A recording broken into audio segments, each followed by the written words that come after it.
Adem Kassie Abebe, who's a programme advisor at the International Institute for Democracy and Electoral Assistance. He joins us now from The Hague. Welcome to the News Hour.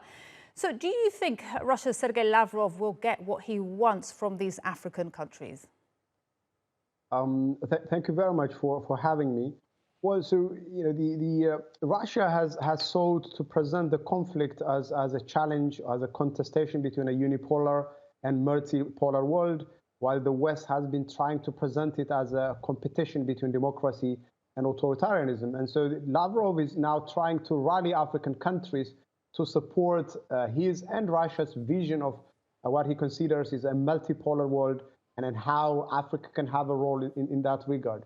Whether he will achieve it is a difficult question, partly because the African Union and Africa in general are still struggling to proactively set their interests, to probably use their agency to define how the world should look like and how they seek to pursue it. And so Africa remains a divided continent in a way, and whether I think Lavrov or the West will achieve their objectives for Africa will depend on a presentation of a united African front. But specifically, Adem, what does Sergey Lavrov want from the three countries it's visiting?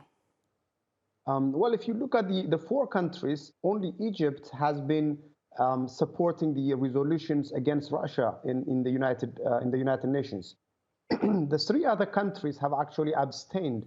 Mm-hmm.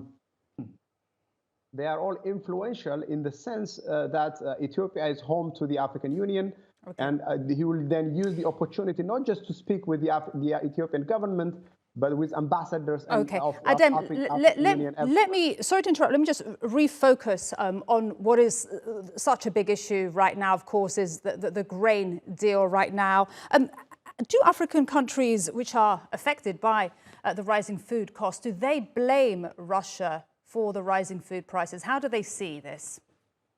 Well, so as I said, it's a divided continent. There's, of course, a lot of problems that the grain issue has created in Africa.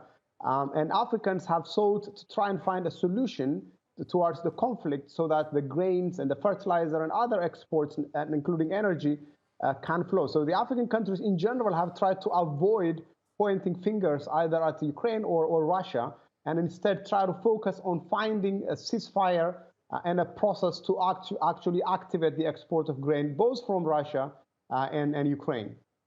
All right. Adem, thank you so much. Adem Kassie Abebe, live there from The Hague. Appreciate your time and analysis.